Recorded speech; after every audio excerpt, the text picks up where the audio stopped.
Tenemos a Romero Laun Firm, ellos son abogados especializados en el área penal, civil, laboral, financiero, administrativo, constitucional, internacional, familiar y derecho notarial. A Romero Laun Firm los puedes encontrar en el 099-632-9365 o puedes seguirlos en Facebook, Instagram o YouTube. Tu hogar y negocio protegidos con Mega Security.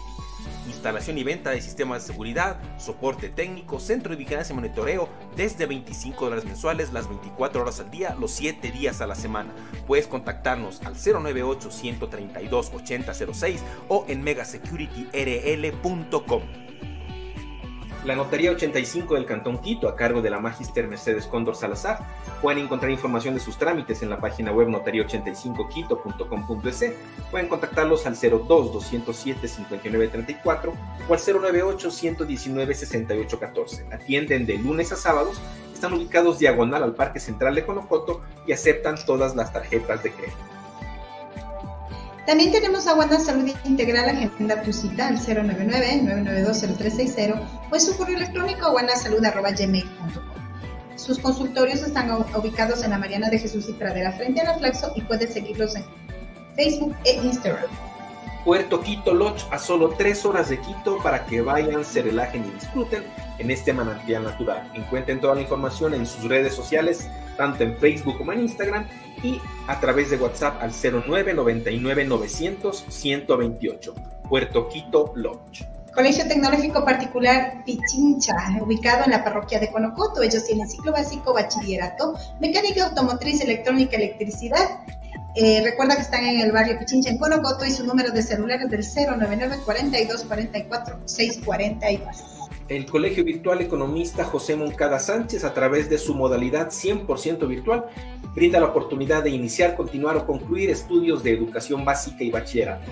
Se encuentra en la calle Enrique Tello y Cariboirazo, en el sector Santa Rosa, en Sangolquí. Sus teléfonos son el 02-233-3809 y 0999-785970.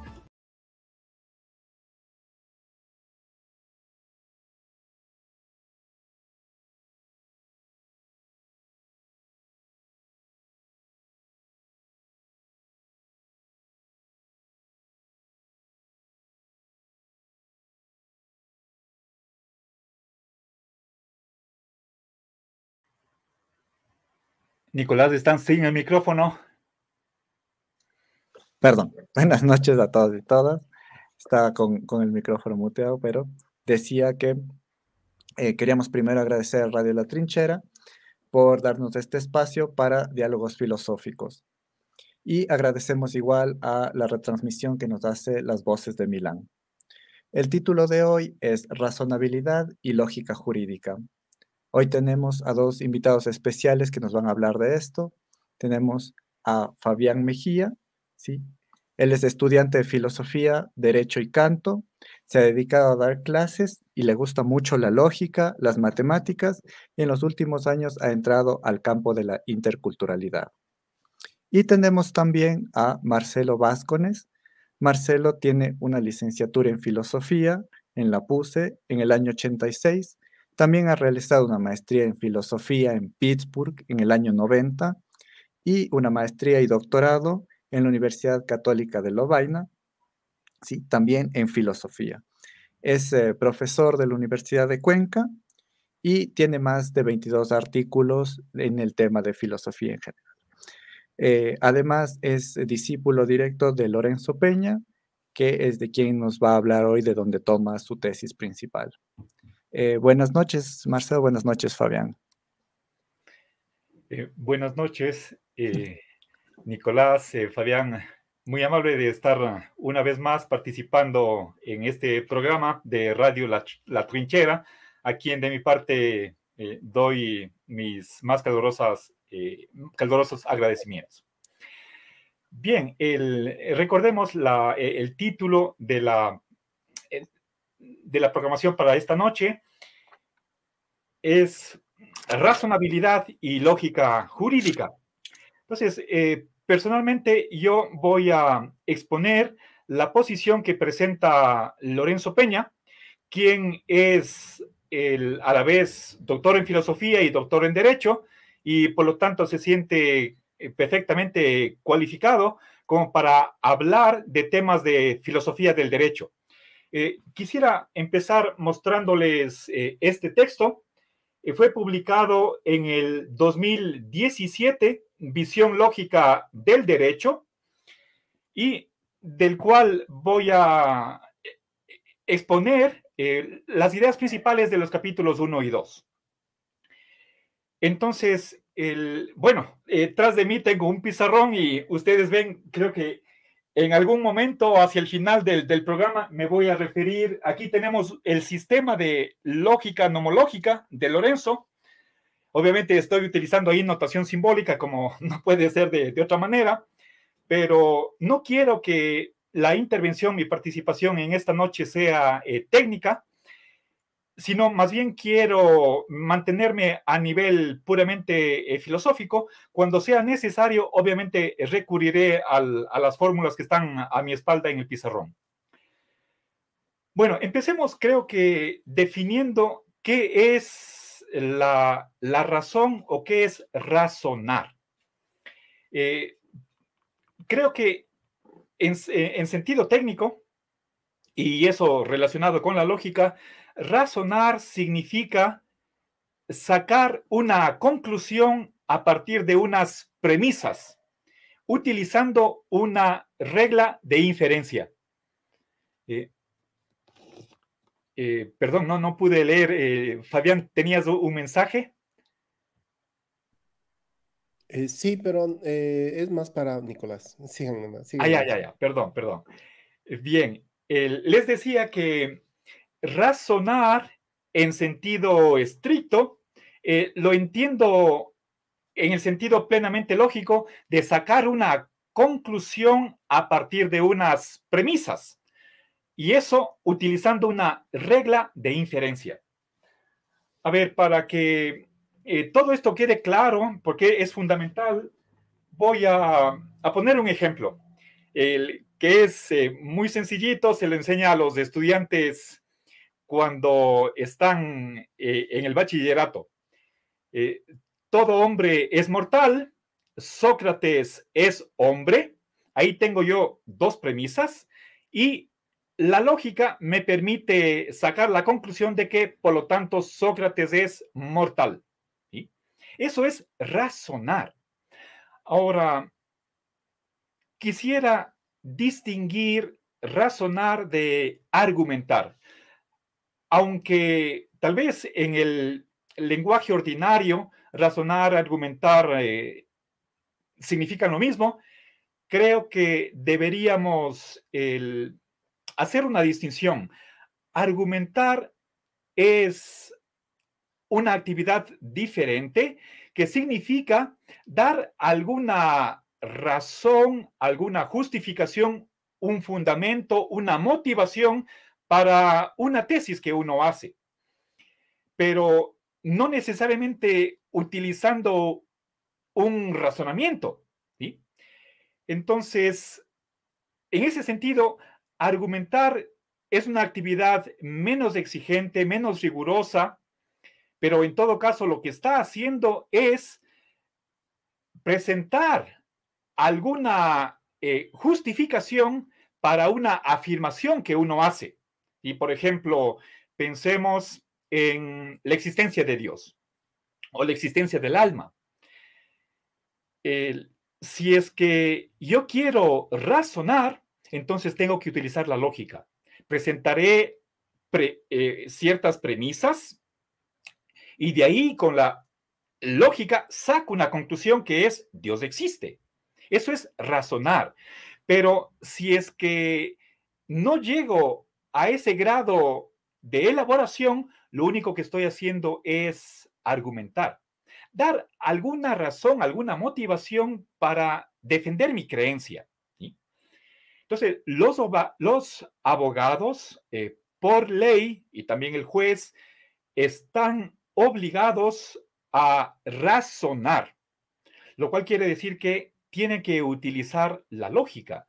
No solamente se le piden a los operadores jurídicos que den una justificación, una motivación, y eso también habría que extenderlo a los legisladores, a aquellos que están encargados de crear las leyes, no es cuestión de simplemente alzar la mano y ya. Hay que justificar lo que uno está decidiendo o estableciendo. Eso es argumentar, ¿sí? Entonces, por más que en el lenguaje ordinario estén muy cercanos los verbos argumentar y razonar, quisiera que en esta noche, en la exposición que voy a hacer, se pongan separadamente ambas actividades. Bien, ahora, cuando hablamos de razonabilidad, eso creo que todavía es algo más laxo. Yo lo entendería como algo que posiblemente sea racional, ¿sí? Aunque quizás no de hecho, pero haya la potestad, la oportunidad de encontrar un razonamiento a favor. Bien, creo que el tema de hoy es el de lógica jurídica y para continuar, sí quisiera indicar que una de las tesis centrales de la posición de Lorenzo Peña, que es la que voy a exponer en esta noche, es la de que el derecho es racional y además necesita racionalizarse. Son dos cosas diferentes, voy a explicar en qué consiste. Bien, la visión que voy a presentar tiene una impronta hegeliana, que es la siguiente. Hegel, filósofo del siglo XIX, creía que toda la realidad está en evolución, es cambiante, lo que no se mueve es inexistente. Esa es una antigua idea de Heráclito. Y por lo tanto, también el derecho es cambiante, dinámico, tiene su historia. Ahora, ¿cuál es la primera fase del derecho? En general, de la idea en sí, es la esencia. El derecho, antes de cobrar existencia, ya es algo, pero simplemente tiene un ser que Hegel le llama un en sí. Luego, cuando se concretiza o materializa en una determinada sociedad, pensemos, por ejemplo, en Babilonia o en Esparta, en Egipto, entonces tenemos ahí tres derechos existentes y todos ellos ejemplifican la esencia que era pura, que estaba al inicio de este proceso. Es lo que Hegel llama un derecho alienado, degenerado, un derecho fuera de sí. Eso lo que quiere decir Hegel es que todo derecho existente, por más que realiza la esencia pura del derecho, tiene impurezas y por lo tanto no constituye una ejemplificación perfecta de lo que es el derecho. ¿Sí? Entonces, hasta el momento he indicado dos fases, el derecho puro en esencia, luego el derecho existente, pero impuro, degenerado, y finalmente Hegel cree que hay una tercera etapa, la del derecho en sí y para sí, en la que es lo que debe ser, al 100%. Y eso será al final de los tiempos. Entonces, nosotros nos encontramos en la segunda fase. Es decir, todo derecho existente, como puede ser, por ejemplo, el de nuestro país, tiene una esencia que es racional, ya voy a indicar en qué consiste ella, pero es una esencia que está mezclada con cosas que son ajenas al derecho y por lo tanto podemos decir hay ahí una contradicción y eso es lo que dice Hegel.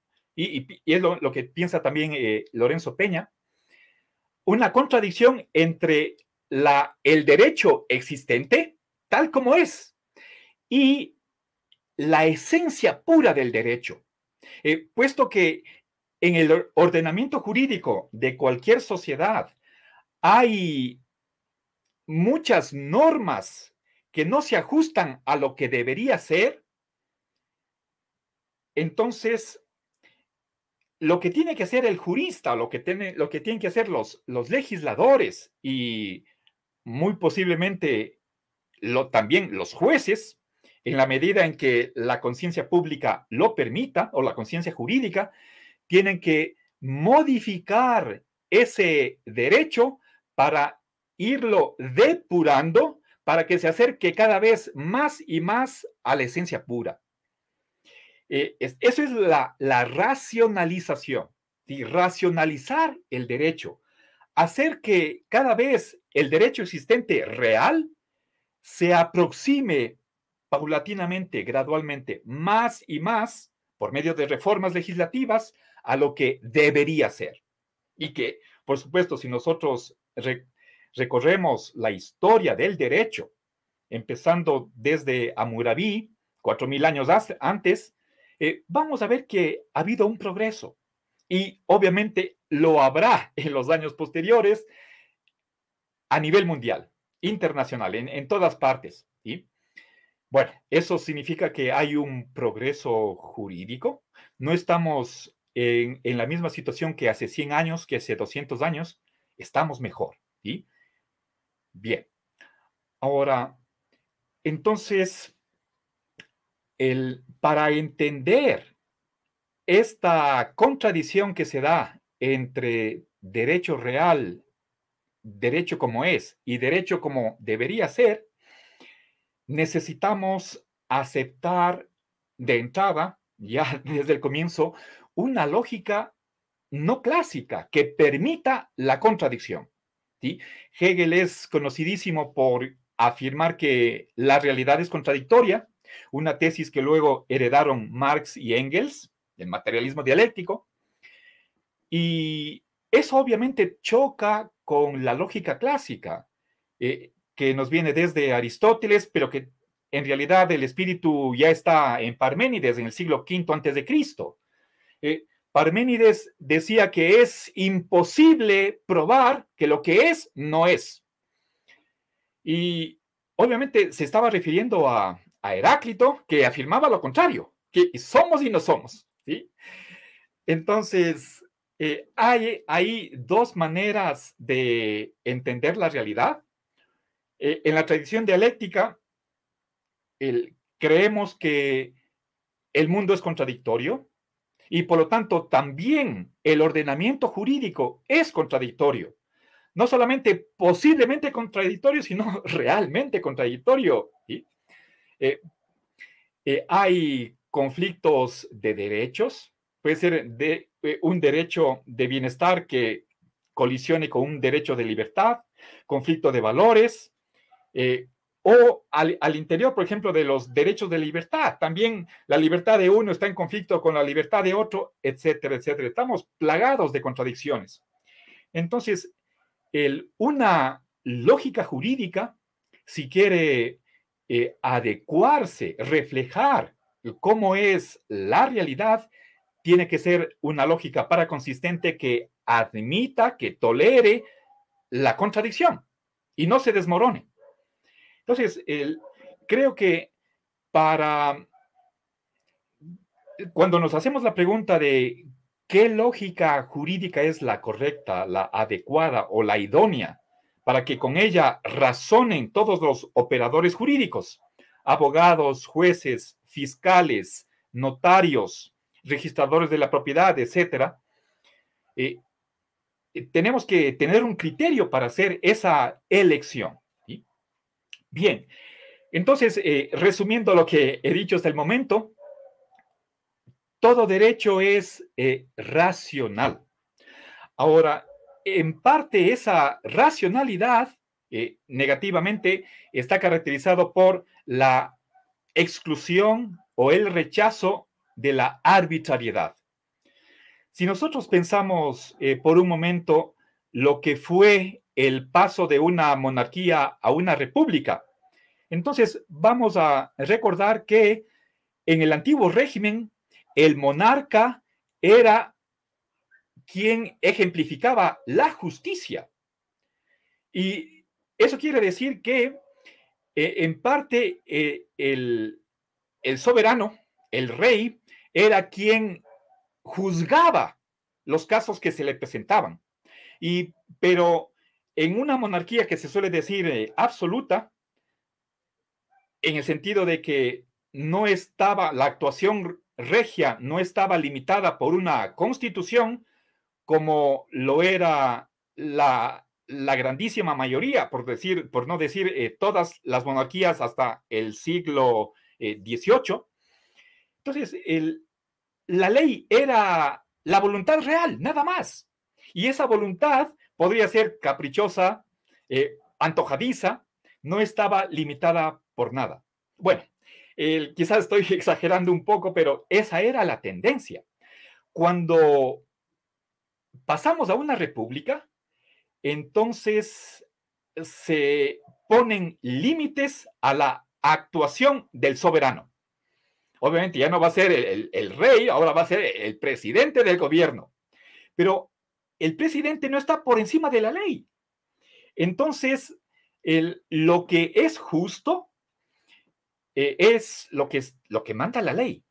Y para hacer la ley, para producir normas, hay un procedimiento que tiene que estar codificado, tiene que haber un procedimiento que esté, por ejemplo, en la Constitución, y entonces ahí tenemos un ejemplo típico de que ya no es lo que sucedía antes, de que lo que era justo era lo que le agradaba al rey, ¿sí? Esa idea de la no arbitrariedad creo que es un primer elemento esencial de la racionalidad del derecho. Por otra parte, a ver, para tener claro de qué estoy hablando cuando utilizo la palabra derecho, hay varias concepciones de derecho. Voy a mencionar tres y solamente para que se vea que esta pregunta es, como todas las genuinamente filosóficas, complicada y con respecto a la cual no hay unanimidad, ¿sí? Hay autores que creen, como por ejemplo Santi Romani, a inicios del siglo pasado, que el derecho es un conjunto de instituciones. Por otra parte, tenemos la concepción de que el derecho es un conjunto de prácticas, ¿sí? Y yo, siguiendo a Lorenzo, personalmente creo que el derecho es un conjunto de normas. Y hay tres tipos de normas: obligaciones, prohibiciones o permisos. O un permiso es lo mismo que una autorización, una licitud, ¿sí? O un derecho, ¿sí? Entonces, hay las conductas de una persona. Estamos hablando de una conducta que haya sido hecha con intencionalidad, ¿sí? Tomada libremente, puede ser clasificada en obligatoria, prohibida o lícita. Entonces, esos son los tres calificativos que se aplican a las acciones, a los hechos, y es lo que nos brinda el ordenamiento jurídico. Obviamente, dentro del ordenamiento jurídico hay una jerarquía. Según los positivistas, en la cumbre hay una pirámide. En la cumbre, en la punta, está la Constitución. En segundo plano, por debajo de ella, las leyes orgánicas, que son importantísimas. Después, en tercer lugar, leyes ordinarias. Finalmente, bueno, por debajo en el cuarto nivel, reglamentos, puede ser ordenanzas municipales, resoluciones de ministerios y así.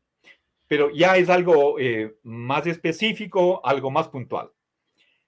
Bien, ahora según el justnaturalismo, está en esa jerarquía está faltando un elemento, que es el derecho natural, que está por encima de la Constitución. ¿Sí? Se supone que la Constitución es un producto humano, es el resultado de una asamblea constituyente. Nosotros en nuestro país, Ecuador, la tuvimos en el 2008. Y para esa asamblea constituyente, obviamente hay normas. ¿Sí? Empezando, por ejemplo, en cuánto tiempo se van a demorar para redactar el texto. Hubo comisiones, varias comisiones, por ejemplo, una dedicada a lo económico, y supongamos hay ahí 7 personas, 9 personas, harán una votación para un determinado artículo. ¿Qué porcentaje de los integrantes debe ser suficiente para que se apruebe ese artículo? Etcétera, etcétera. Todo está regulado.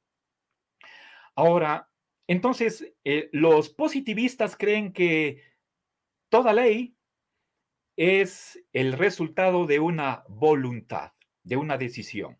¿Sí? Podría ser de un monarca, puede ser de un colectivo, pero atrás de la ley hay un legislador. Eso es algo que no admite el justnaturalista. Un justnaturalista cree que hay leyes, hay normas que no dependen de la voluntad de nadie, ni siquiera de la de Dios. Entonces son normas eternas, inmutables, que valen para todo tiempo y lugar.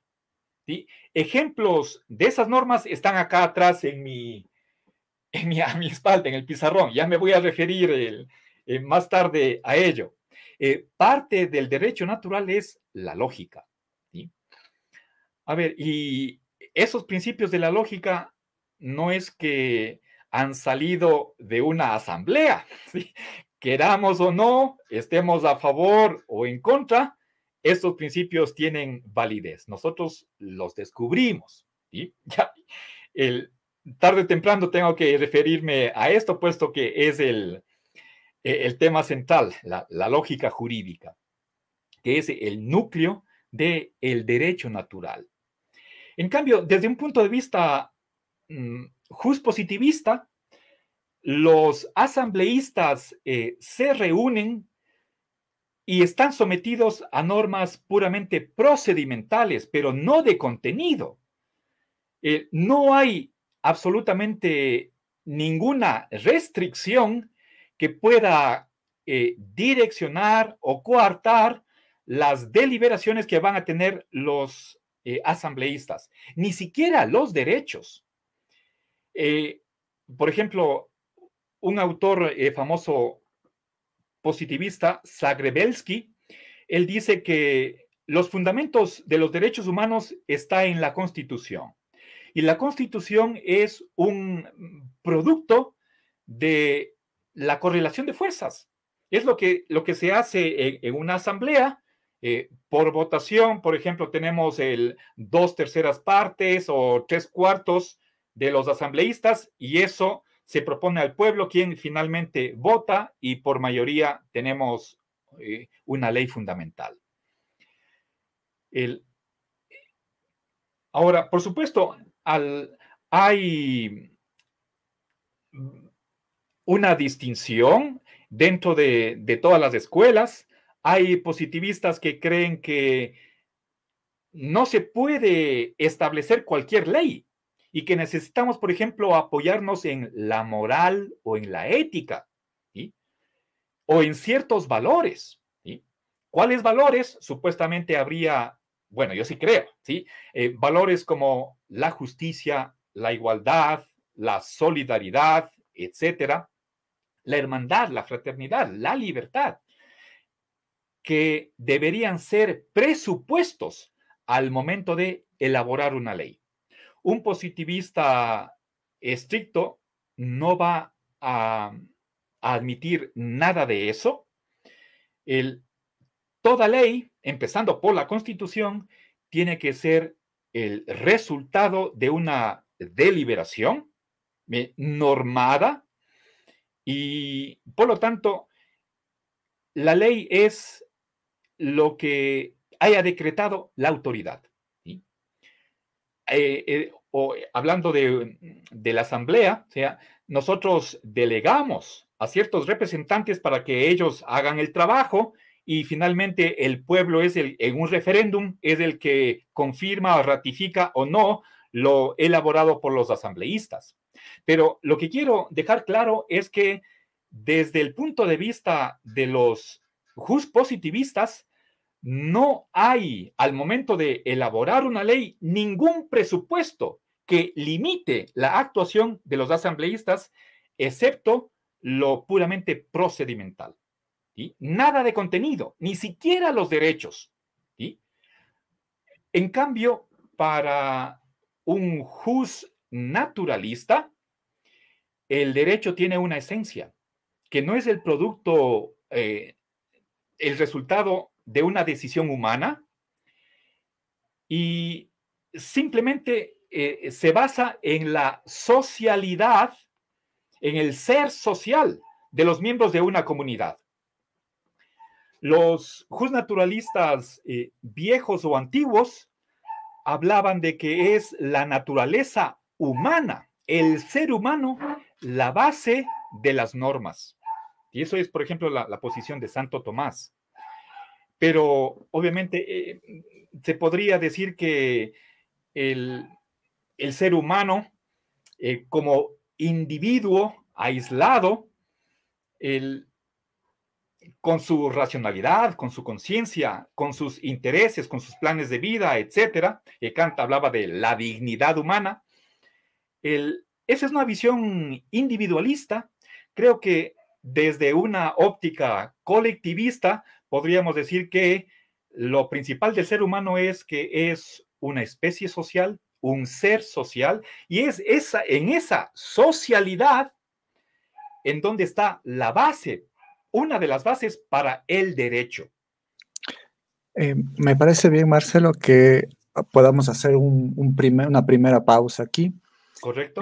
Creo que has expuesto ya bastante de las tesis y creo que hay cosas que nos gustaría que Fabián comente, ¿no?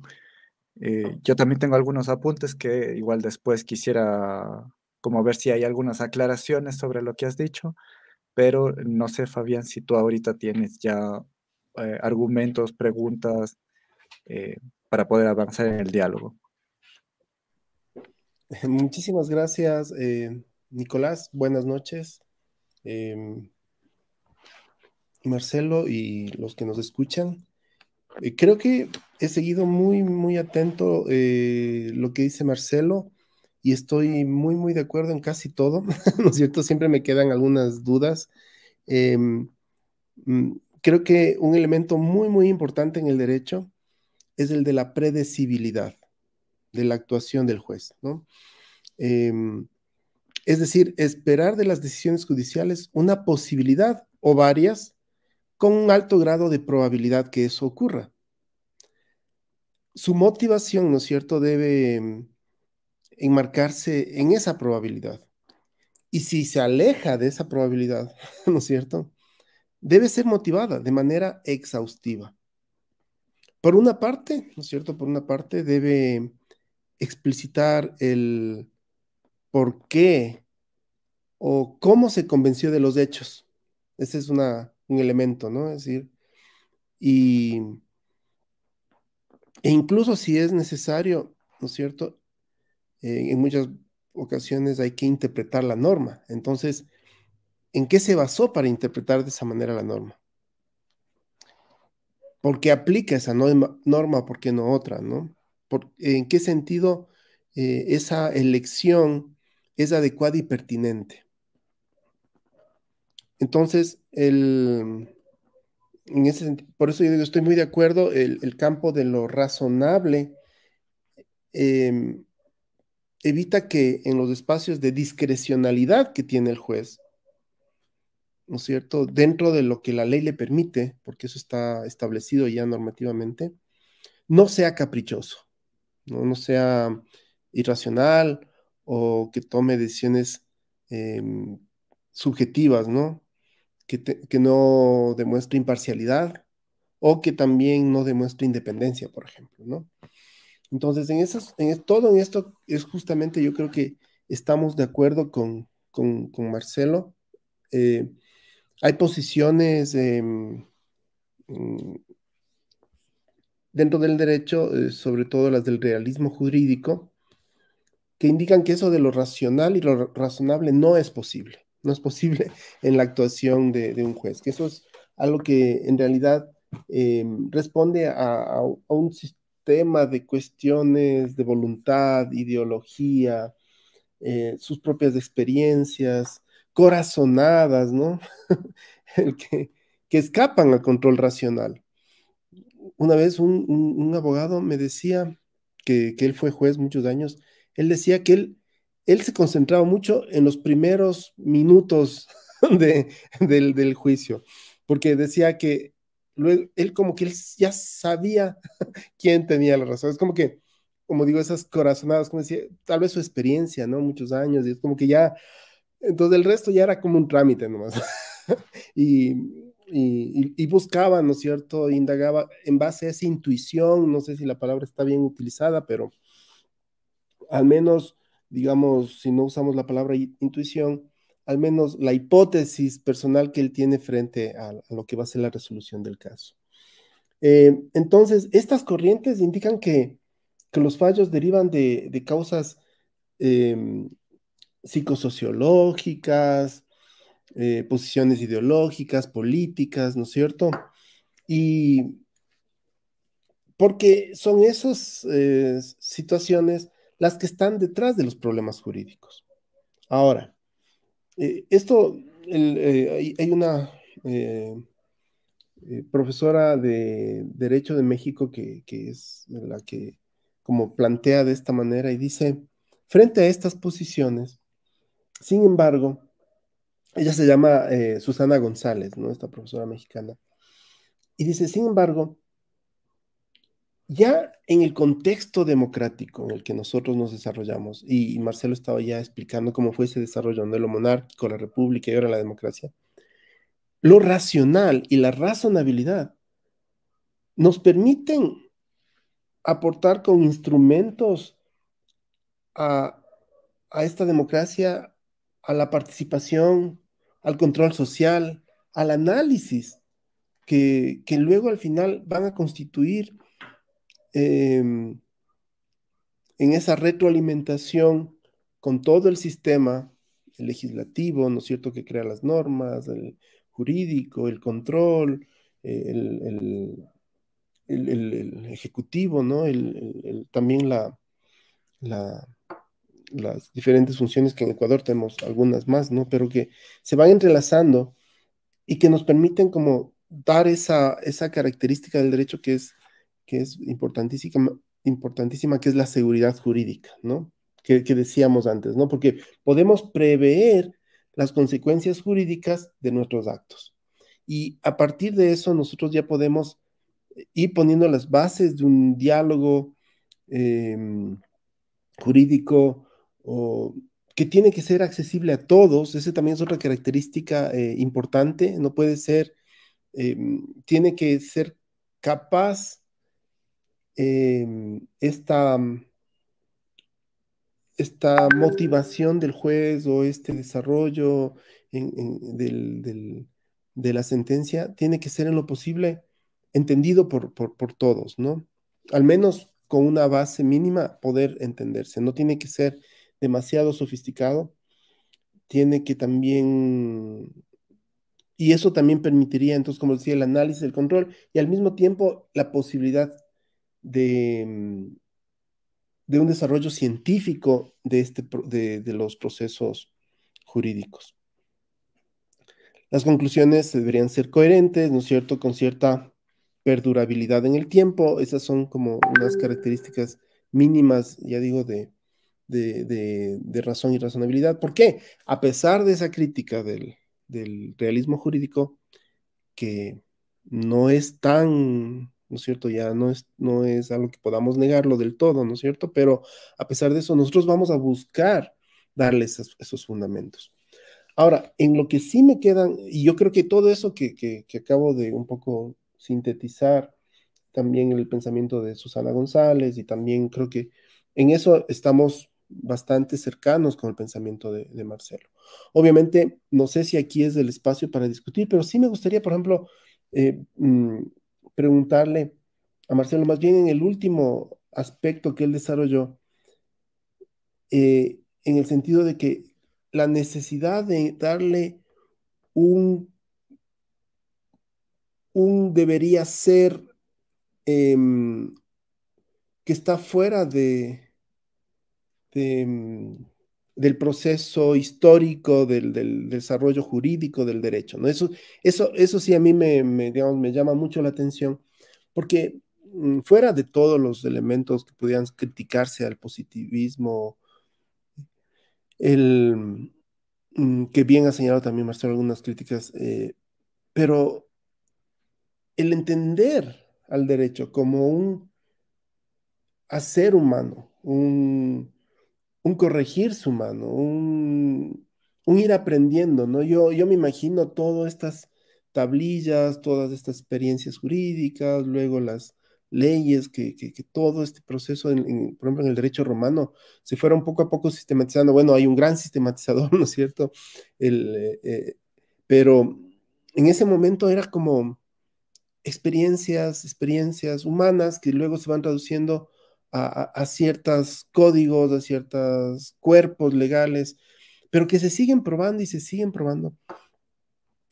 Y, y no como a mi manera de ver, a ratos me siento como un poco confundido cuando si yo encuentro ese debería ser, esa esencia del derecho, no me complica la idea de ser crítico de poder aprender y de descubrir el desarrollo de la ciencia jurídica, ¿no? Es como mm,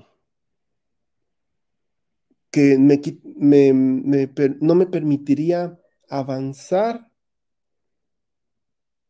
por mí mismo, sino como que ya está predicho, como una suerte de destino jurídico, ¿no? Destino esencial de las normas y las leyes, y que nos vamos acercando hacia ese ideal, ¿no es cierto? Eh, Aunque se admitan principios contradictorios, ¿no es cierto?, que son parte de ese en sí mismo, ¿no es cierto? No, no en el sentido, no sé si decir así como simple, ¿no? De una lógica que no admita la contradicción o que no admita la evolución, ¿no? Pero de todas maneras, sigue siendo a mi manera de ver un preexistente al cual debo acercarme y me quita la libertad. Entonces, sí me preocupa el no poder desarrollar una crítica a los procesos. Yo creo que obviamente el positivismo, ya digo, tuvo momentos en donde se exageró o se extralimitó, y yo creo que después de la Segunda Guerra Mundial se logra darle un nuevo sentido, y, pero no veo todavía la necesidad, o ahora yo no veo la necesidad de fundarlo en sí, en un en sí, ahistórico, en un en sí mm, fuera de la construcción humana, que día a día nos permite mejorar nuestras normas, nuestras leyes, nuestro control, y ser crítico de ellas y quitarlas, ponerlas, manejarlas, dependiendo de la eficiencia de estas normas, ¿no? Mientras menos eficientes sean, las podemos corregir, o también respondiendo a las diferentes situaciones o contextos, ¿no? En los que puede darse este desarrollo. Entonces, eso es lo único que a mí me llamó la atención. De ahí todo el desarrollo que hizo Marcelo, más bien yo estoy completamente de acuerdo. Es ahí donde entra la razón y la razonabilidad, y tienen esos papeles, ¿no? Como hizo la distinción. Una cosa es eh, el fundamento netamente racional o lógico del derecho, que yo digo en los dos campos, tanto como para cómo llego a aceptar un hecho, ¿no es cierto? En un juez, por ejemplo, cómo llega a aceptar esa veracidad, el procesal, etcétera, ¿no? No la veracidad histórica, sino la verdad procesal, y tiene que justificar, tiene que indicar cómo lo logró tomar ese presupuesto de verdad de los hechos. Y por otro lado, el pasar de esas premisas que incluye la norma y los hechos a la conclusión, eso sería un campo que sería como el racional, y el otro el argumentativo, ¿no? Que ya no es, que es más bien eh, justamente una eh, discrecionalidad, pero cercana a la pertinencia y a la corrección. Ahí ya no es verdadero o falso, sino es qué tan pertinente fue, que por eso, no sé, esta idea de la jurisprudencia, ¿no? Es decir, ser prudente en esa aplicación del derecho. Entonces ahí yo creo que en cambio entra mucho esto de lo que se distinguió muy bien entre lo que es la razón y la argumentación. Ahí yo no voy a decir nada más por ahora, Nicolás y Marcelo. Sí, muchas gracias, Fabián, por tu intervención. Eh, yo creo que Fabián ha sintetizado bastante bien los puntos que ha tocado Marcelo en un principio, pero yo creo que también, como habíamos conversado ya un poco entre nosotros, habría que puntualizar, ¿no es cierto?, ver cuáles eran los ejemplos de esto que estamos un poco hablando en abstracto también. Sí, yo, por ejemplo, he pensado que cuando hablamos de la idea de un derecho natural que puede estar más allá, que puede ir más allá, y que el derecho va avanzando, ¿no es cierto?, hacia este objetivo. Creo que también habría que pensar qué pasa con la cantidad enorme de retrocesos jurídicos, ¿sí? Yo diría, por ejemplo, cosas como las leyes migratorias españolas, los problemas de los procesos en Australia, el propio cambio que ha habido en Estados Unidos en la resolución del aborto, ¿no es cierto? Que son temas puntuales y que me parece que son importantes porque me parece que no siempre hay esto de ser razonable. Yo también estoy de acuerdo en eso con Marcelo, que no hay que escapar de la razón, ¿sí? Pero, por otro lado, como ha mencionado Fabián, es importante ver cómo ya en los procesos estrictos de la vida, muchas veces no pasa por ahí la parte, ¿no es cierto?, de la justicia en general. Entonces, esto también parece importante. Eh, por otro lado, también lo que ha mencionado Marcelo, por ejemplo, en la parte de la República, y cómo esto está normado y nadie está por encima de la ley, me hace acuerdo a lo que decía Gamben, ¿no? Cuando él hablaba del estado de excepción.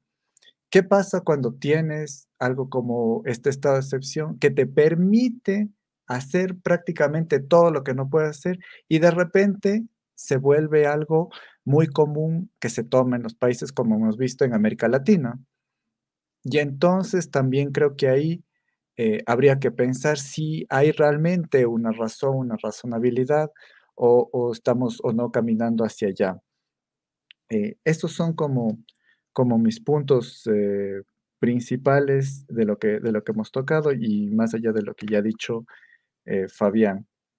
Entonces, no sé si Marcelo, tú quieres ahora continuar, ver, repreguntar, etcétera, y podemos seguir conversando. Eh, Perfecto. Muchas gracias. A ver, en primer lugar, sí quisiera referirme al tema de el rechazo de la razón.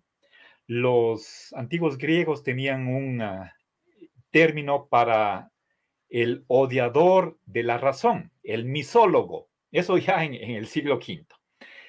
No sé si tal vez aplicado a los sofistas. tendería a pensar que sí.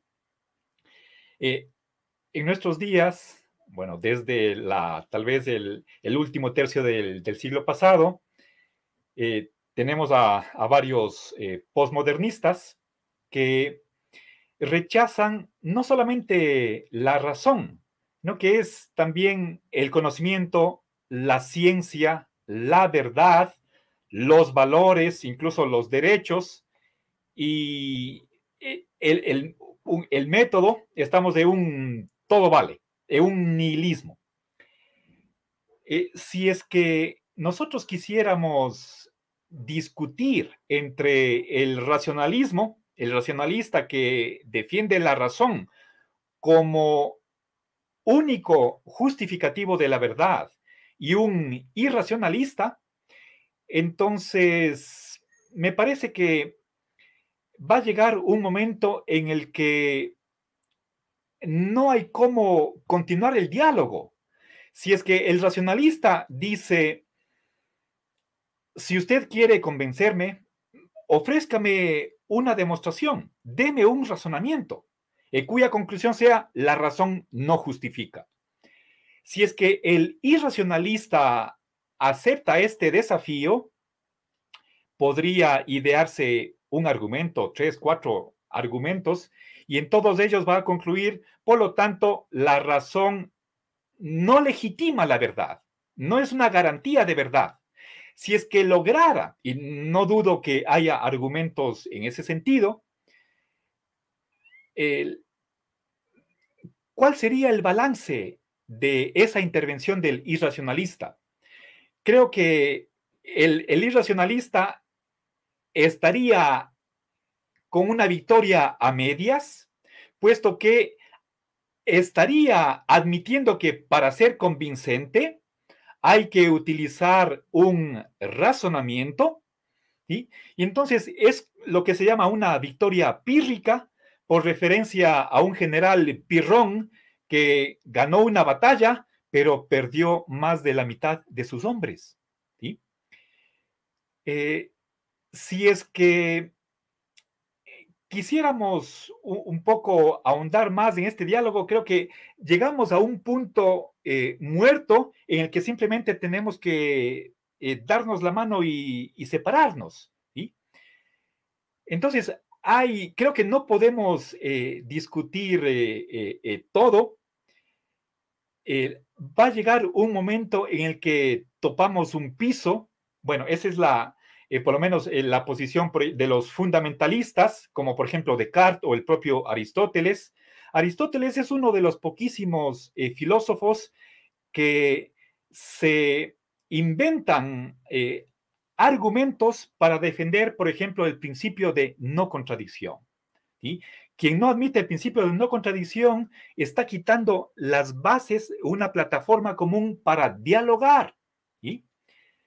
Bueno, ese es un tema que dentro del grupo de filósofos estamos pensando en quizás hacer un programa exclusivo acerca de cuáles son las condiciones de un diálogo filosófico, o más específicamente, cuándo no hay cómo continuar el diálogo y hay que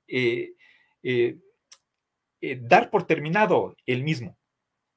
Yo creo que si es que dos filósofos discuten o dialogan, yo creo que ninguno va a convencer, a hacerle cambiar de opinión al otro, o eso va a ser, si no imposible, muy difícil. Quizás la mayoría de las veces va a ser un diálogo de sordos, pero yo creo que un objetivo principal del diálogo, por ejemplo, entre racionalistas e irracionalistas, es el de aclarar en dónde está el desacuerdo y por qué no podemos llegar a un consenso puntual, ¿sí? Ahora, una vez que se haya aclarado eso, ya no hay qué más decir, ¿sí? Pero para una persona que está de testigo del diálogo, a ella le compete dar el mayor peso al uno o al otro dialogante, pero creo que en los diálogos reales que se ha dado entre los filósofos, muy difícilmente el uno va a hacer cambiar de opinión al otro. Por supuesto, hay que tener una mente abierta, estar dispuesto a escuchar las razones, las objeciones que le presenta el interlocutor, dar respuesta a ellas, pero es un proceso que no va a ir al infinito y lamentablemente en filosofía no tenemos una fórmula o no podemos ir al laboratorio o saque la calculadora y llegamos a la misma respuesta.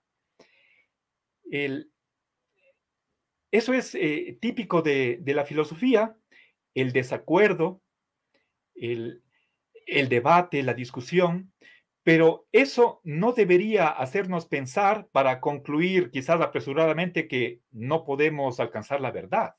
¿Sí? Yo personalmente creo que hay muchos diálogos que continúan, aunque ya se tiene la respuesta. ¿Sí? El contrincante que ha perdido sigue dando patadas de ahogado cuando ya se ha superado unos determinados problemas. Bueno, yo personalmente me encuentro en el polo opuesto de los posmodernistas. Creo que lo más pernicioso de esa corriente es que si es que nosotros no podemos conocer la verdad y ni siquiera hay la verdad, entonces nos daría igual el bien y el mal. Un totalitarismo o una república. Yo creo que el posmodernismo le hace un favor al sistema imperante. Nosotros no tendríamos un norte, un ideal, valores que nos orienten el cambio legislativo. ¿Sí? Entonces, dejar las reformas de la legislación a simplemente la voluntad de los asambleístas que no tengan ningún rumbo es, creo que, hacerle el juego al sistema en el cual nos encontramos. ¿Sí? Personalmente, yo creo que, y aquí doy un paso más para continuar con otra inquietud que tenía Fabián, nosotros tendríamos que necesariamente preguntarnos cuál es el fin del derecho. ¿Para qué tenemos leyes? ¿Sí? Es una pregunta netamente filosófica, el famoso ¿para qué? Y podríamos preguntarnos, ¿para qué vivimos en sociedad? ¿Sí? Además de, ¿para qué las leyes? O sea, ¿qué función cumplen? Otra pregunta que está estrechísimamente relacionada con la anterior es la de, ¿qué es la sociedad y por qué existe? ¿Sí? Y esa pregunta está pidiendo la esencia. ¿Y qué es una ley?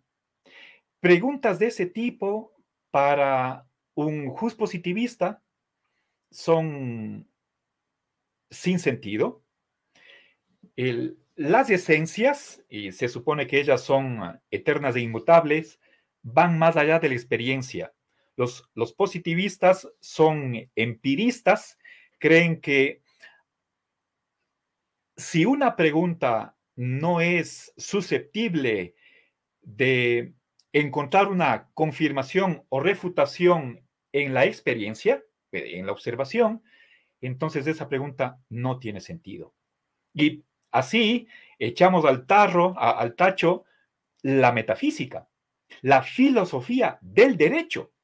Y por eso ningún positivista va a hablar de filosofía del derecho. Ellos lo que tienen es una teoría del derecho o ciencia del derecho. Pero la ciencia del derecho no es normativa, no tiene valores, es puramente procedimental. ¿Sí? Es cuestión de forma, ¿sí? El cómo, pero no el qué. Entonces, para dar respuesta a la pregunta fundamental de ¿para qué existe el derecho? ¿Para qué vivimos en comunidad? ¿por qué la naturaleza al ser humano le ha hecho una especie social? La respuesta es que debido a nuestra anatomía y biología, una vida individual para nosotros es imposible. Vida en solitario es imposible. Entonces, para hacer frente al medio ambiente, para vivir juntos mejor, somos seres sociales. No porque nosotros lo hayamos querido, como piensan los filósofos del contrato social, Rousseau, Locke, Hobbes, entre otros, y contemporáneamente Rawls del siglo pasado. Entonces, hay una gran tradición contractualista, individualista, que cree que al inicio en la prehistoria, hablemos, cuando todavía no había sociedad, ni leyes, ni Estado, el hombre vivía en lo que se llama un estado de naturaleza, en el sentido de estar viviendo como animales, ¿sí?, sin normas, y donde prima la fuerza. ¿Sí? ¿Qué derechos tengo? Puedo hacer cualquier cosa que me permitan mis fuerzas. Entonces nos damos a garrotazos, nos matamos, pero va a llegar un momento en que nos damos cuenta que esa vida es invivible, es una barbarie, es un salvajismo, y decimos, hagamos las paces, pongámonos una autoridad que nos imponga leyes y a la vez nos dé derechos. Y nosotros nos sometemos obedientemente a esa autoridad y creamos la sociedad. En ese momento aparece la ley, no antes. Esa es la historia o el mito del famoso contrato o pacto social. Personalmente, no creo que eso sea histórico. Habría que, y eso discuten los intérpretes, si es que Hobbes realmente creyó que eso era algo real o una mera hipótesis. Rousseau posiblemente haya creído que así fue, pero yo me resisto, estoy en ese, con Aristóteles, el ser humano es un ser social. No vivimos en sociedad para que cada uno busque su propio bien. ¿Sí? Si es que ese fuera el objetivo, más bien seguiríamos viviendo aislados, como si fuera un archipiélago. Entonces, si estamos juntos, es para el bien de todos. Es para colaborar, para cooperar, para ayudarnos mutuamente. Eso es la sociedad. Pero, por supuesto, idealmente. Y nuevamente, creo que nosotros, como un principio metodológico, deberíamos alejarnos de las dicotomías. ¿Sí? Cuando hablo de que el ser humano es colaborador, no quisiera que se me entienda en el sentido de que es 100% absolutamente, totalmente colaborador, sino solamente hasta cierto punto. Si quisiéramos una escala para salir de la dicotomía de blanco y negro, el binarismo, introduzcamos grados, el más y el menos. Preguntémonos cuán cooperador es el ser humano. Entonces podemos decir más de 50%, será 60, 70, pero la cuestión es la cantidad. ¿Sí? Y si es que decimos 80% de colaborador, tenemos 20% de falta de cooperación. El ser humano es sociable, pero también es egoísta. Es bueno, pero también es malo. Es ambas cosas, es una mezcla. Es simplemente una contradicción más de las muchísimas que se dan en la realidad. Entonces, si bien se da esa cooperación, si es que el propósito o el fin último del derecho como ordenamiento jurídico es el bien común, el bien de la colectividad y el bien distribuido en cada uno de los miembros de esa sociedad, entonces ese es el ideal. Y ahí está parte de la racionalidad del derecho. La racionalidad está en que toda norma y como sistema tiene un para qué, un fin, el bien de todos, los cooperantes. Pero ese fin no se realiza de modo perfecto y por eso se dan esas violaciones al derecho. Hay, Fabián nos recordó que sí, Fabián dijo que habló de corrección. ¿Sí? Derecho es rectitud. Y cuando hablamos de rectitud, estamos hablando de un canon, un estándar, que nuestras conductas deberían ajustarse a ese canon, a lo que debería ser. ¿Y qué es lo importante en ese deber ser? El bien común. Es el valor dominante del cual se derivan los otros. Si hay bien común, va a haber solidaridad, va a haber libertad, va a haber bienestar, etcétera. Entonces, un monismo como fundamento, pero de ahí se deriva la pluralidad de valores. Si nosotros tenemos presente que el porqué de la sociedad, ¿qué es lo que legitima la autoridad? ¿Sí? ¿Qué restricción, qué coacción tiene el legislador en su proceso de crear leyes? ¿Sí? Para todas esas respuestas, y bueno, ¿cómo debería interpretar las leyes el juez? ¿Cómo debemos actuar los individuos particulares? Todo eso, en última instancia, se retrotrae a que debemos no solamente preservar, sino aumentar el bien común. ¿Y eso por qué? No porque nosotros creamos que es conveniente, sino por instinto, por naturaleza. Y no solamente se ve eso en la sociedad humana, sino que los estudios de las conductas de animales, empezando por insectos, como son las abejas, las hormigas, o sociedades de animales superiores, como pueden ser los elefantes o los chimpancés, se ve que para que haya esas sociedades animales no humanas, se necesitan normas. Pero puesto que los miembros de esas comunidades animales tienen su voluntad propia y que a veces chocan con la voluntad de otro, hay quebrantos a esas normas y hay individuos que se encargan de poner sanciones. Parece que a nivel de los insectos no hay una autoridad que ponga las normas. Y entonces esas normas están dadas por la naturaleza. Pero en sociedades ya de otros animales como los mamíferos, hay un individuo que funge, tiene la función de autoridad y que pone leyes, aparte de las dadas por la naturaleza. Entonces, eso que se ve en sociedades no humanas, pasa también en nuestra sociedad. Entonces, yo creo que ese es uno de los argumentos de peso, y estoy recurriendo aquí a la ciencia. Hay personas que viven en zoológicos, pasan 30 años estudiando a los chimpancés y pueden encontrar ahí los orígenes de la normativa o del derecho humano. Nosotros no somos sino una especie animal, ¿sí?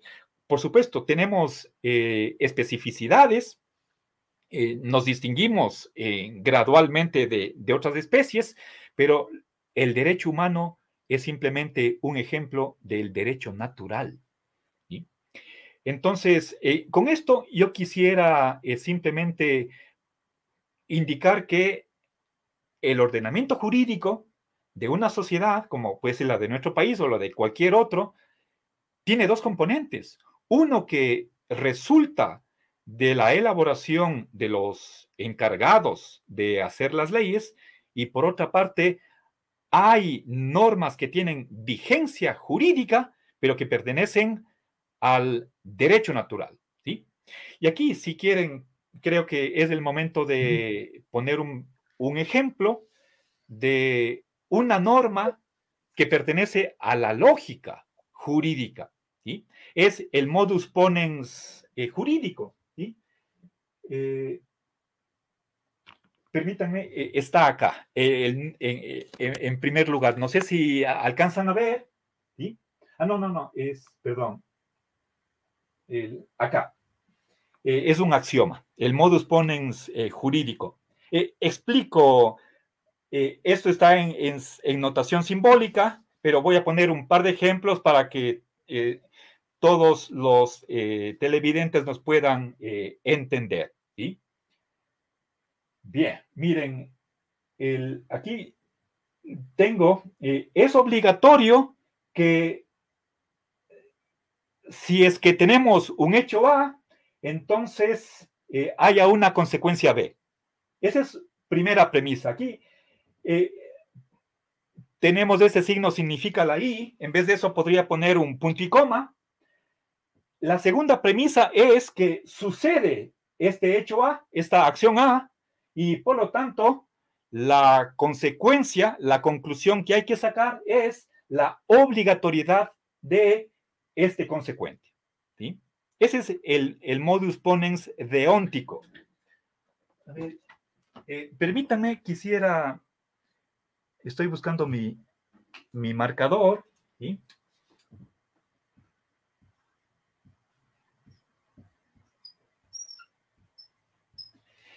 Esta regla de inferencia se conoce como modus ponens. Tenemos dos premisas. La primera es un condicional. Si sucede un primer hecho, sucede el segundo, pero sucede el primero. Por lo tanto, por lógica, tenemos que decir Q es verdadero. Ahora, nosotros tenemos acá aquí pongo punto y coma, y en vez de condicional le pongo este simbolito, significa el por lo tanto, es lo que introduce la conclusión, ¿sí? Veamos un ejemplo. Miren, aquí lo que es obligatorio es el condicional, ¿sí? Dentro de los paréntesis, imaginémonos que tenemos que, si una persona comete un delito, si eres un delincuente, entonces el juez sanciona. Esa persona, el delincuente, recibe una sanción, es condenado, ¿sí? Eso es obligatorio, ¿sí? Es preceptivo, es una obligación, esto está en la ley, el Código Penal, que si alguien delinque, entonces es sancionado. Segunda premisa, pongamos algo particular, imaginemos una persona, llamémosle Alberto. Alberto comete un delito, ¿sí?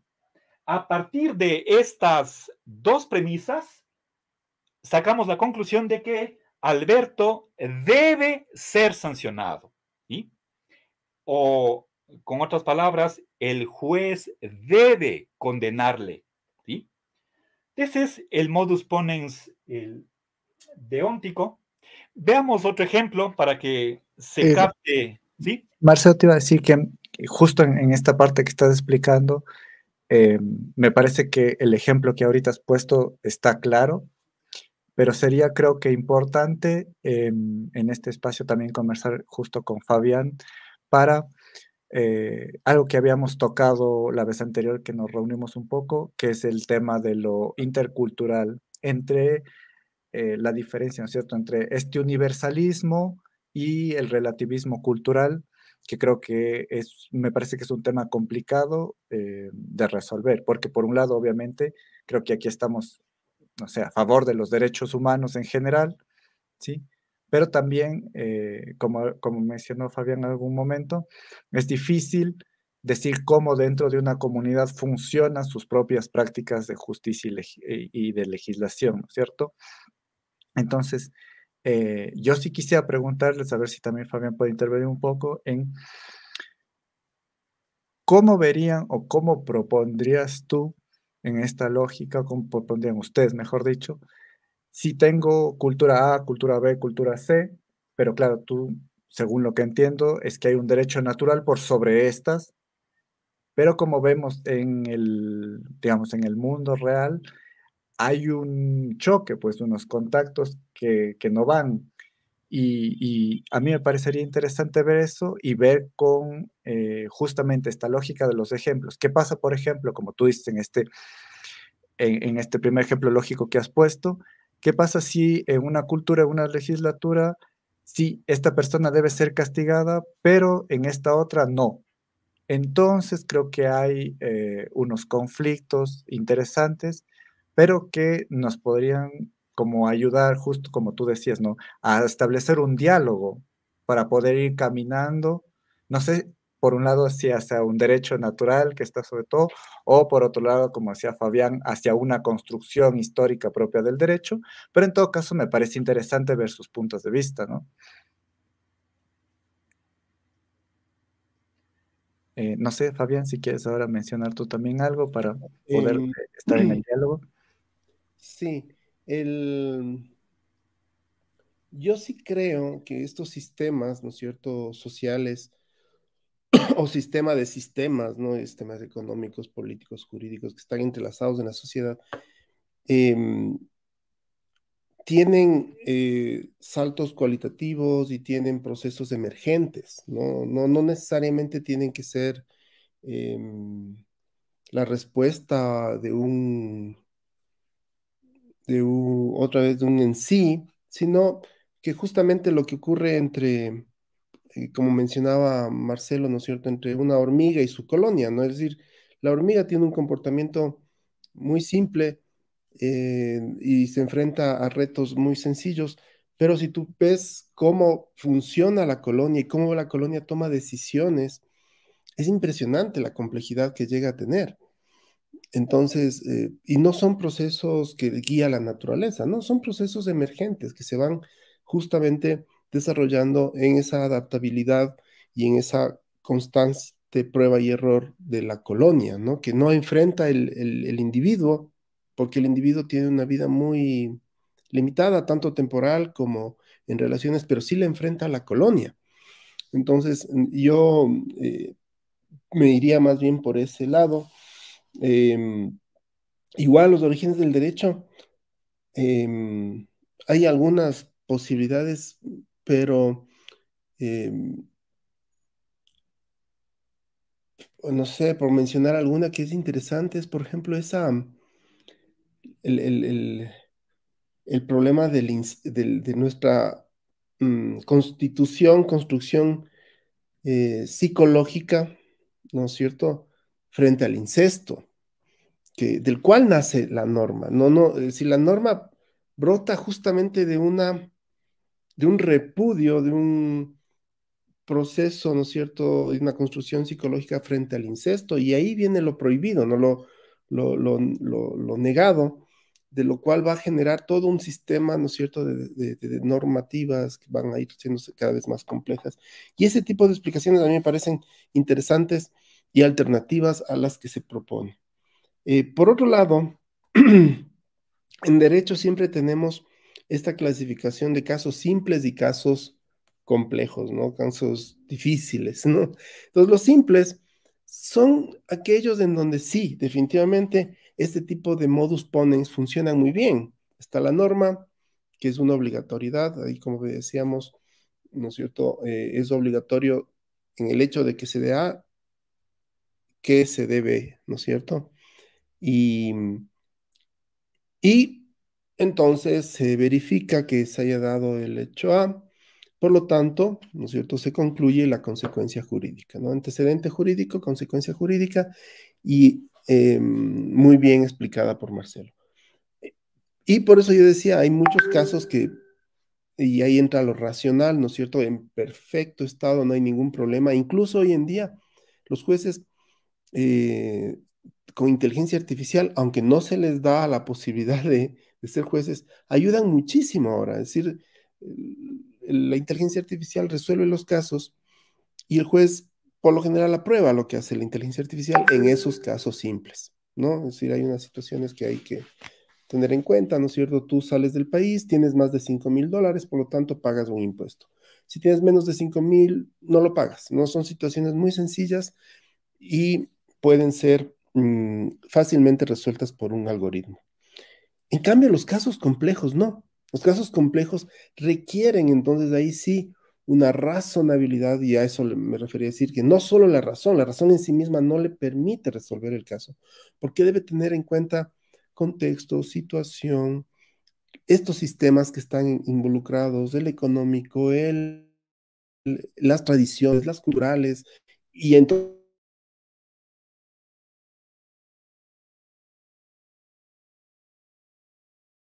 o implícito no sé, alguna como metafísica, no sé, sino más bien una corrección en el sentido de, pues, a ver, como si yo tengo una situación en la que necesito mediar, necesito perder, las dos partes pueden perder, no solamente tiene que haber un vencedor, ¿no? Entonces, entran situaciones en donde el juez eh, incluso toma funciones prudentes y mediadoras, y entonces son situaciones que a veces incluso los jueces se abstienen de resolver porque ven que abstenerse es más prudente que tomar cualquier decisión. Yo me acuerdo cuando le preguntaba a un penalista de un caso muy, muy, muy triste que dio origen al feminicidio aquí en Ecuador, al término, ¿no? Al feminicidio como concepto, no es que no había antes feminicidios, pero fue el caso de Karina del Pozo, cuando yo le preguntaba a un penalista por la injusta retención de uno de sus que fueron condenados, ¿no? De uno de los que fueron condenados, claramente injusto, no había las pruebas necesarias, pero la presión de los medios de comunicación hicieron que los jueces resuelvan de una manera. Entonces había una persona que estaba injustamente ahí. Y cuando solicitaban que se revea el caso, ¿no es cierto? Los jueces negaban. Yo le pregunté a un penalista, ¿cómo pueden negarse si saben que está encarcelada una persona inocente? Y él hacía este razonamiento que uno, desde la razón, sería imposible hacerlo, pero desde la razonabilidad sí. Y por eso, fíjense que ni siquiera está guiado por el bien, ni por la justicia, ni nada, de ningún valor. Decía, usted quiere dejarle en libertad a un hombre que fue encarcelado injustamente, fue violado muchas veces, que se ha intentado suicidar, que usted se da cuenta el peligro que tiene la sociedad de liberar a una persona así. Yo les juro que ese momento se me erizó la piel, no me sentía bien con la contestación, pero quiero que se den cuenta cómo el derecho, ya en la práctica, ¿no es cierto? Es una situación que rebasa procesos, mm, no sé, puedo decir, incluso en estos casos complejos, eh, ideales o justos, ¿no? Sino que son prudenciales, son estrategias. Y, y entonces ahí es complejo. Por último, y ya con esto puedo ir terminando, es la respuesta a tu pregunta, Nicolás, que es una pregunta bastante compleja. Por un lado, nosotros tenemos entonces un peligro frente a la posición de un justnaturalismo, y es justamente el que nosotros clasifiquemos a las culturas como las más civilizadas o las más atrasadas, es decir, teniendo como reglando, ¿no? Es decir, las que se acercan más al debería ser o a la esencia. Estos sistemas jurídicos serían más primitivos o menos. No, no, no. Es decir, definitivamente hoy en día ese tipo de posiciones yo creo que no se las puede sostener. No es un todo vale tampoco, sino que es un proceso, es un desarrollo, ¿no es cierto?, el cual ha sido eficiente y eficaz en sus adaptabilidades culturales y sociales, ¿no?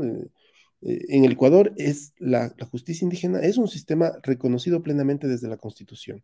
Y lo resuelto en territorio indígena por jueces indígenas, cuando los involucrados son indígenas, eso tiene que ser respetado al mismo nivel que un juez en la justicia ordinaria, ¿no? Entonces, creo que más bien cuando tenemos conflictos ya entre culturas, y lo cual yo creo que es más bien positivo, ¿no es cierto? Porque permiten desarrollar a través del diálogo una complementariedad de sistemas. Es decir, yo puedo encontrar en el sistema de la justicia indígena elementos que me pueden complementar también a la justicia ordinaria. Muchas veces he oído posiciones de lado y lado, es decir, aquellas que, como digo, plantean que es primitivo, que son bárbaros y que lo que se debería hacer es confiar en un derecho que viene desde hace 3000 años en Roma, que ha sido un proceso mucho más riguroso y no estar jugando con estas justicias, y lo cual me parece a mí completamente fuera de foco. Es decir, la justicia indígena no es un desarrollo de 10, de 40, de 50 años, ¿no? Es un desarrollo igual de pueblos y de culturas de miles de años y que han ido perfeccionándolo, han ido resolviendo conflictos, y esas resoluciones pueden ser interesantes para problemas que no puede responder también la justicia ordinaria, o al menos si la responde pudieran ser a través del diálogo, como digo, complementadas y enriquecidas con estas otras eh, concepciones culturales a las que podían pertenecer procesos jurídicos diferentes a los ordinarios que llamamos, ¿no? Entonces, sí, yo creo que la salida es por el diálogo, por la complementariedad, por el respeto, eh, no evitarlo. A mí parece que esa posición que se llama multiculturalismo, es decir, que es un poco lo que se ha presentado ya en la práctica en Ecuador, es como allá ellos, acá nosotros. Es decir, allá entre longos ustedes resuelven lo suyo, acá nosotros entre civilizados resolvemos de nuestra manera. Nosotros vamos a, entre comillas, respetar. Yo no creo que eso es respeto, eso es casi un que me importismo, es decir, como no se puede ir sobre, que lo hagan allá. No, ese multiculturalismo en el sentido de islas, ¿no? Me parecen completamente negativas, no le permiten desarrollarse ni tomar de lo mejor de las dos partes. Yo creo que hay que continuar un proceso en lo posible abierto a aprender mutuamente, a dialogar y a encontrar formas en donde nos podamos complementar en los diferentes sistemas jurídicos. Eso, Nicolás. Muchas gracias, Fabián. Igual quisiera darle ahora a Marcelo unos minutos, que no te extiendas mucho para no pasarnos mucho del tiempo, para que justo des tus opiniones sobre esto y también ahí tus palabras de cierre. Eh, Te escuchamos, Marcelo. Ya, perfecto. Muchas gracias, Nicolás. Creo que el problema de fondo es algo que recurrentemente sale en estos diálogos, el problema de el relativismo y el universalismo. Yo personalmente quisiera decir que en ninguna sociedad se ha reconocido un derecho a la desgracia, derecho a la injusticia, derecho a la ignorancia, a la enfermedad, derecho a vivir sin techo, etcétera. No hay, y si estoy equivocado, por favor, denme un ejemplo. Muéstrenme en qué constitución se reconocen esos derechos. Entonces, yo creo que eso muestra que hay algo universal que no depende de la voluntad de nadie, ni siquiera del consenso, sino que va más allá de las voluntades. Creo que todos tenemos ciertas necesidades, empezando por la de agua y alimentación. Eso es así, ha sido siempre. Entonces, en base a ciertos rasgos de nuestra corporalidad, tenemos ciertas necesidades y de ahí surgen los derechos. Yo creo que por estar en la posición justnaturalista, estoy convencido de que una de las fuentes del derecho es la naturaleza. Y nosotros somos una especie animal, un ser viviente, y ahí y también animales sociales, ahí está la raíz, una de las raíces para ciertos derechos y también para deberes de los demás, ¿sí? Tenemos la obligación de respetar los derechos ajenos. Entonces, no creo que deberes y obligaciones sean fruto de una convención, una asamblea, sino que, queramos o no, tenemos ciertas normas sin las cuales no es posible la convivencia humana. Y esas normas, y me atrevería a decir que tienen validez en cualquier sociedad, humana o no humana, animal o no animal. ¿Sí? Ahora,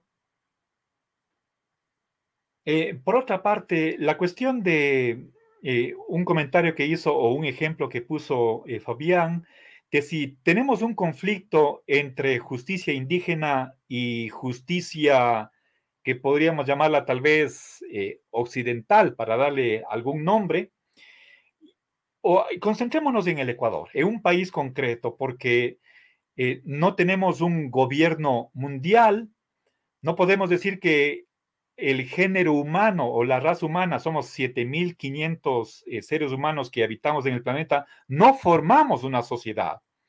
Pero entonces, por supuesto, sé que hay lo que se llama derecho internacional, pero no quiero distraerme un poco del... Concretémonos en nuestro país, Ecuador. Los indígenas tienen su justicia, pero no creo que el gobierno central acepte una resolución de un juez indígena si va en contra de la Constitución. No creo que haya comunidad si es que no hay unidad. ¿Sí? Tiene que haber un sistema jurídico común que valga tanto para los indígenas cuanto para el resto de ecuatorianos. Si es que hubiera dos sistemas jurídicos diferentes, entonces podría, y que la misma acción es lícita, permitida de acuerdo a un sistema y lo contrario según la otra, entonces yo podría decir, tenemos ahí un caso de antinomia jurídica, que la misma acción recibe calificativos deónticos opuestos, como permitida y prohibida. ¿En qué quedamos? Bueno, en primer lugar, yo diría que un ordenamiento jurídico, una lógica jurídica, tiene que aceptar ese hecho. Es decir, que tenemos aquí simplemente evaluaciones discordantes, o incluso podríamos hablar de dos fallos de dos jueces, cada uno de los cuales tiene un veredicto distinto, opuesto a la del otro, cada uno basado en alguna norma del ordenamiento jurídico. Entonces, primera cosa que yo diría ante eso es que el ordenamiento jurídico contiene contradicciones, una lógica jurídica tiene que permitir la contradicción, pero puesto que a la final el acusado o es culpable o es inocente, bueno, por supuesto también habría que ver el grado de culpabilidad y de acuerdo con ello, proporcionalmente vendrá el castigo correspondiente. Entonces, a la final no podemos decir sí y no, o ni lo uno ni lo otro.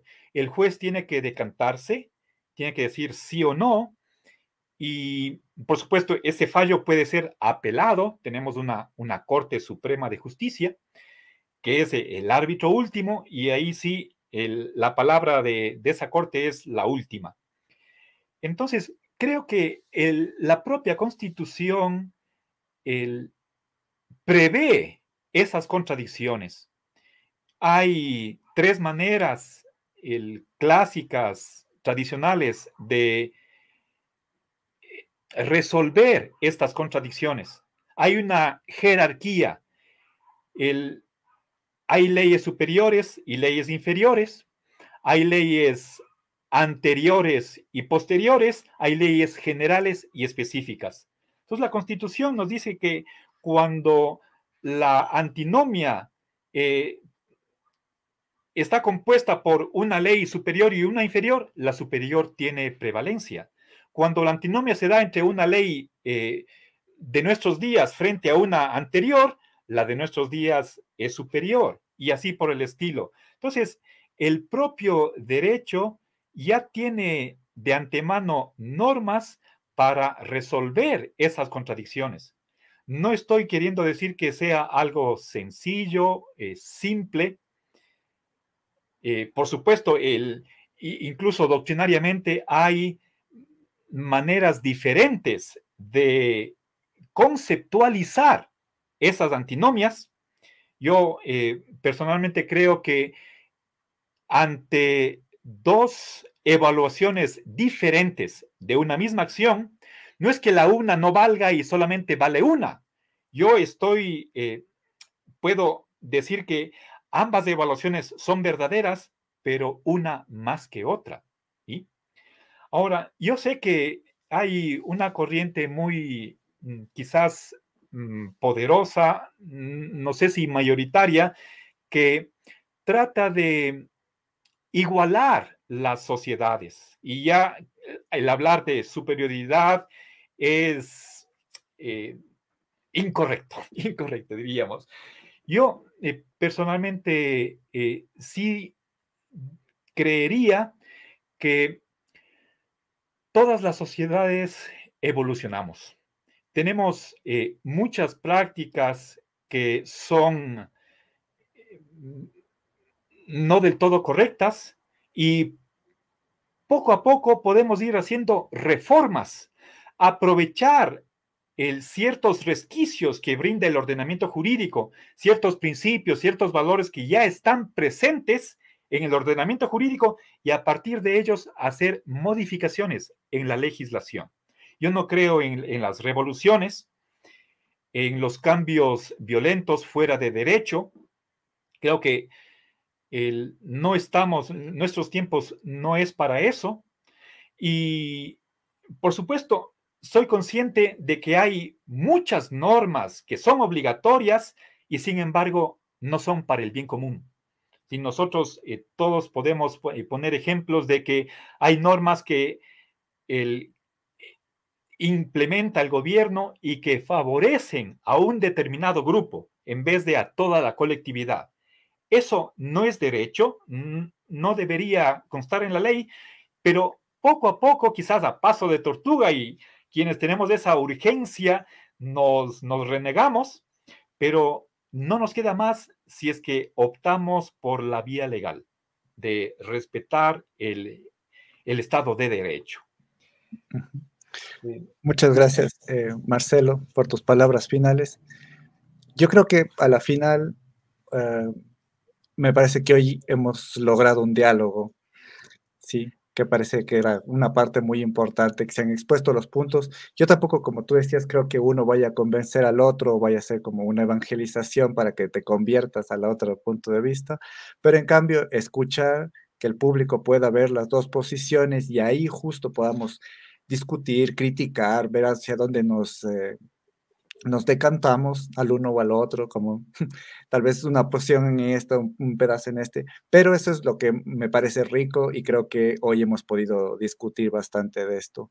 Yo de verdad les agradezco mucho a las dos intervenciones y quiero agradecer nuevamente a La Trinchera y también a la radio Voces de Milán que nos hace la retransmisión, ¿sí? Ahora ya nos hemos pasado un poco el tiempo, pero yo les agradezco muchísimo y también a todos los oyentes. Gracias. Ya, muchas gracias, Gracias, Alex. Nicolás. Muchas gracias, Nicolás. No, Sí. chao. Hasta luego. Tenemos a Romero Naunfim, ellos son abogados especializados en el área penal, civil, laboral, financiero, administrativo, constitucional, internacional, familiar y derecho notarial. A Romero Naunfim los puedes encontrar en el 099-632-9365 o puedes seguirlos en Facebook, Instagram o YouTube. Tu hogar y negocio protegidos con Mega Security. Instalación y venta de sistemas de seguridad, soporte técnico, centro de vigilancia y monitoreo desde $25 mensuales las 24 horas al día, los 7 días a la semana. Puedes contactarnos al 098-132-8006 o en megasecurityrl.com. La Notaría 85 del Cantón Quito, a cargo de la Magister Mercedes Cóndor Salazar. Pueden encontrar información de sus trámites en la página web notaria85quito.com.es. Pueden contactarlos al 02-207-5934 o al 098-119-6814. Atienden de lunes a sábados, están ubicados diagonal al Parque Central de Conocoto y aceptan todas las tarjetas de crédito. También tenemos a Buena Salud Integral, agenda tu cita al 099-992-0360 o en su correo electrónico buenasalud@gmail.com. Sus consultorios están ubicados en la Mariana de Jesús y Pradera frente a la Flaxo y puedes seguirlos en Facebook e Instagram. Puerto Quito Lodge, a solo 3 horas de Quito, para que vayan, se relajen y disfruten en este manantial natural. Encuentren toda la información en sus redes sociales, tanto en Facebook como en Instagram, y a través de WhatsApp al 0999-900-128. Puerto Quito Lodge. Colegio Tecnológico Particular Pichincha, ubicado en la parroquia de Conocoto. Ellos tienen ciclo básico, bachillerato, mecánica automotriz, electrónica, electricidad. Recuerda que están en el barrio Pichincha, en Conocoto, y su número de celular es del 099-4244-642. El Colegio Virtual Economista José Moncada Sánchez, a través de su modalidad 100% virtual, brinda la oportunidad de iniciar, continuar o concluir estudios de educación básica y bachillerato. Se encuentra en la calle Enrique Tello y Carigoirazo, en el sector Santa Rosa, en Sangolquí. Sus teléfonos son el 02-233-3809 y 0999-785970.